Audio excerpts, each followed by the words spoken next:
आज सबसे पहले लोग अपने अधिकार की बात करते हैं, लेकिन अधिकार की बात करने से पहले आपको पता होना चाहिए कि आपका अधिकार जो है वो वास्तविक में है या नहीं है तो कितना अधिकार आपको मिला हुआ है। मान लेते हैं पिता की जो संपत्ति है उसमें बेटी का अधिकार है, तो आखिर कितना अधिकार है। पिता की संपत्ति में बेटा का जो अधिकार है तो वो अधिकार कितना है, और ये कैसे प्राप्त होता है ना, कब प्राप्त होता है कब नहीं होता है।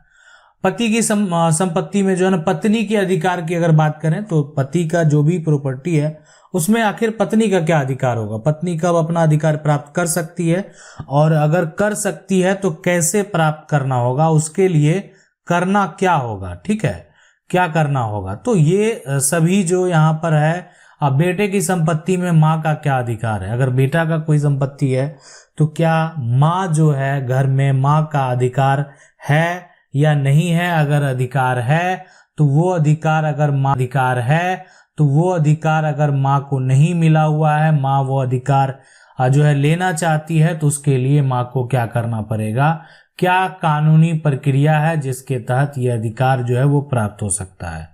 बेटा की संपत्ति में पिता का क्या अधिकार है। अगर संपत्ति बेटा का है तो आखिर जो पिता है उस पिता का क्या अधिकार है। तो चलिए समझते हैं इसको।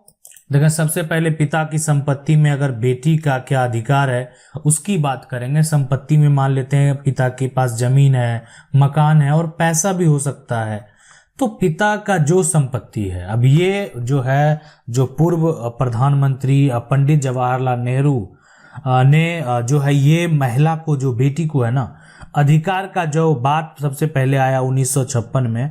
ठीक है, और ये अधिकार का विरोध भी किया गया था। ऐसा नहीं कि जो एक तरह से ये हिंदू उत्तराधिकार अधिनियम लाया गया, जो विरोध नहीं हुआ, विरोध हुआ इसलिए कि महिला का अधिकार का बात था उस समय, तो महिलाओं को अधिकार दिया गया। लेकिन ये अधिकार जो था वो विरासत जो है, विरासत में मिली संपत्ति का था। ठीक है, और ये हम बता चुके हैं कि विरासत में मिली संपत्ति और जो ये संपत्ति अर्जित है पैतृक है, उसमें क्या अंतर है। तो ये जो संपत्ति है उसमें उस समय अधिकार दिया गया, लेकिन अभी क्या है, इसको एक समय बाद, यानी बहुत लंबे समय बाद 2005 में जो है ना, कानून को बदल दिया गया। और कानून को इस प्रकार बदल दिया गया कि अब अगर परिवार में कोई बेटा है, ठीक है, या बेटी है, तो बोला गया कि नहीं, दोनों समान है, दोनों को जो है ना बराबर हक देना चाहिए, भेदभाव सही नहीं है। एक समाज में जो है गलत संदेश जा रहा है। लोग जो है बेटा के प्रति ज़्यादा जो है एक तरह से आकर्षित रहते हैं, और बेटी को जो है एक तरह से उनको लगता है कि नहीं, ये तो अपने घर चली जाएगी। लेकिन ऐसा नहीं, अभी का जो समय है बेटी भी ऐसा नहीं, अभी का जो समय है बेटी भी जो है एक तरह से पूरा परिवार का देखभाल कर सकती है। और बेटी भी आप जो समझ सकते हैं कि इतने बड़े बड़े जो पोस्ट हैं उस पे जो है एक तरह से बेटा के बराबर जो है वो बेटी भी कर रही है। तो ये और करना भी है, तो इसीलिए ये जो नियम लाया गया, ये जो कानून लाया गया। अब देखें, जो पिता का संपत्ति है तो पिता के लिए दोनों बच्चे बराबर है, बेटा हो बेटी हो, दोनों को अधिकार मिलेगा, समान अधिकार मिलेगा। तो ये बदलाव कर दिया गया।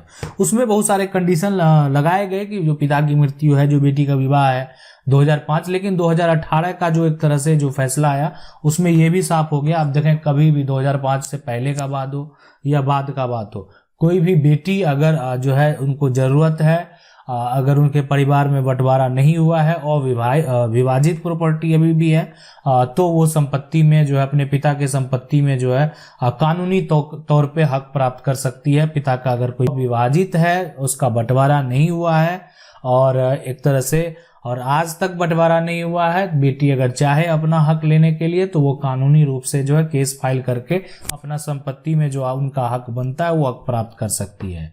ठीक है, तो पिता के संपत्ति में जो है बेटी का अगर बोले तो उतना ही हक है जितना हक बेटा का है। अब दूसरा है कि पिता की संपत्ति में बेटा का, देखें, बेटा तो पहले से ही उत्तराधिकारी रहा है, ये आज से नहीं, पहले से क्या रहा, इसका तो अधिकार जो है ही, बेटा तो उत्तराधिकारी रहा है।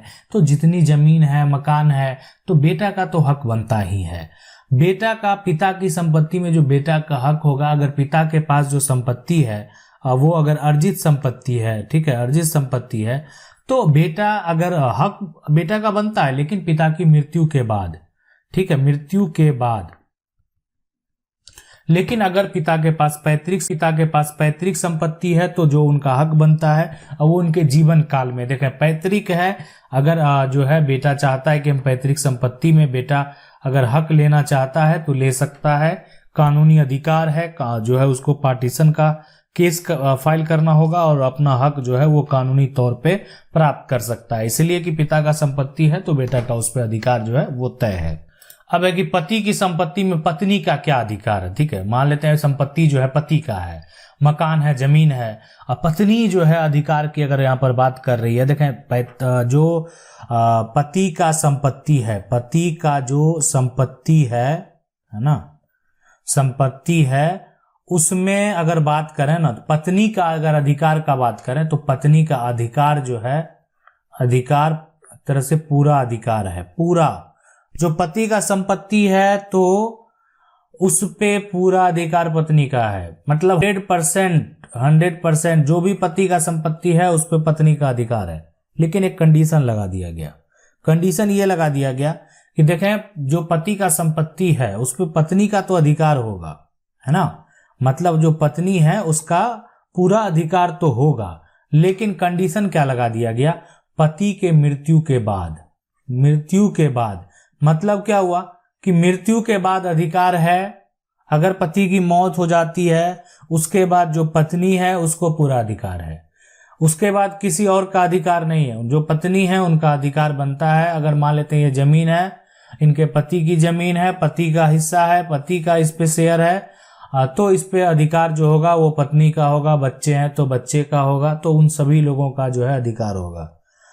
अब है कि लेकिन अगर पति जीवित है, पति की मृत्यु नहीं हुई है तो उस केस में जो है अधिकार नहीं होगा। हाँ लेकिन आप जो है होगा, हाँ लेकिन आप जो है पत्नी को घर से निकाल नहीं सकते हैं, घर में तो आपको रहने देना है।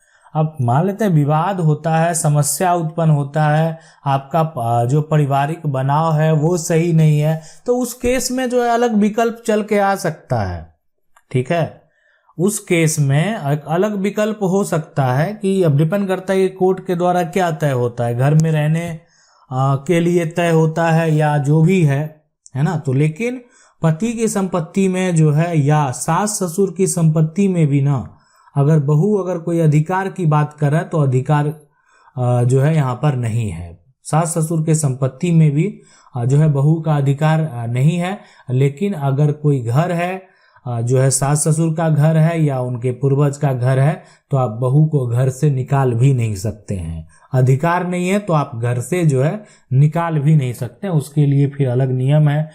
अब यहाँ पर देखें कि जो बेटे का संपत्ति है उसमें अगर माँ की अधिकार की बात करेंगे, संपत्ति किसका है, बेटा का है, और हम किसके अधिकार की बात कर रहे हैं, माँ के अधिकार की बात कर रहे हैं। तो देखें अगर कोई भी ऐसा जो है ना माँ का अधिकार, बेटा का संपत्ति है तो माँ का तो ऐसा नियम है कि देखें आपको जो एक तरह से बूढ़ी है, माँ है, पिता है, तो देखभाल जो है यहाँ पर वो तो आपको करना होगा, ठीक है।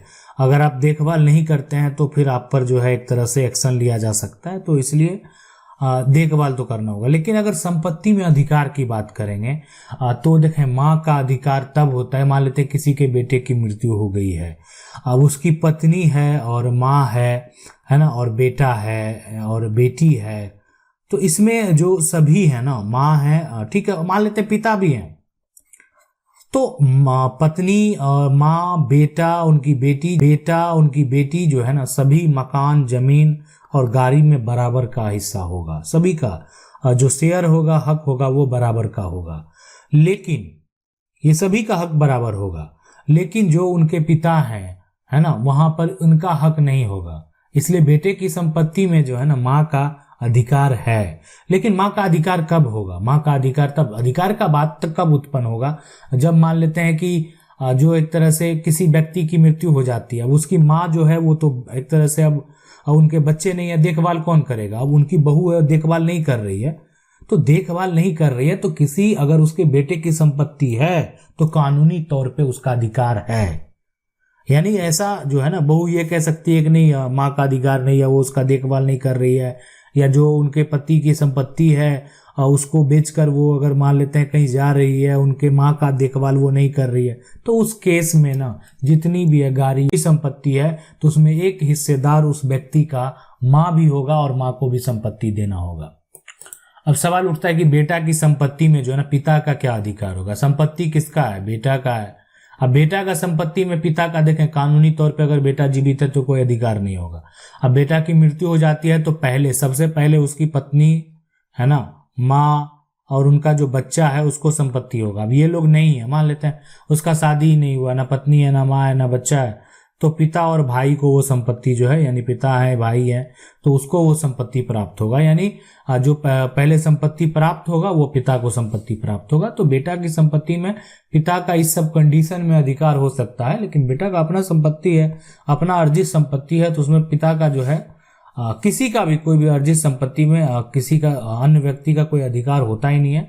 लेकिन अगर उस व्यक्ति की मृत्यु हो जाती है तो फिर अधिकार जो है वो होता है, और उसके कार जो है वो होता है। और उस केस में इस प्रकार जो अधिकार, अगर ये सभी लोग मौजूद हैं, है ना, मौजूद है तो अधिकार मिलेगा इसको, नहीं है तो नहीं मिलेगा। अगर नहीं है तो फिर सेकंड ये लोग हैं तो इनको अधिकार मिलेगा। आशा करते हैं वीडियो अच्छा लगा होगा। वीडियो को लाइक जरूर कर दें। चैनल को पहली बार देख रहे हैं, सब्सक्राइब करके जो बेल आइकन है उसको जरूर दबा लें। मिलते हैं अगली वीडियो में, तब तक के लिए जय हिंद।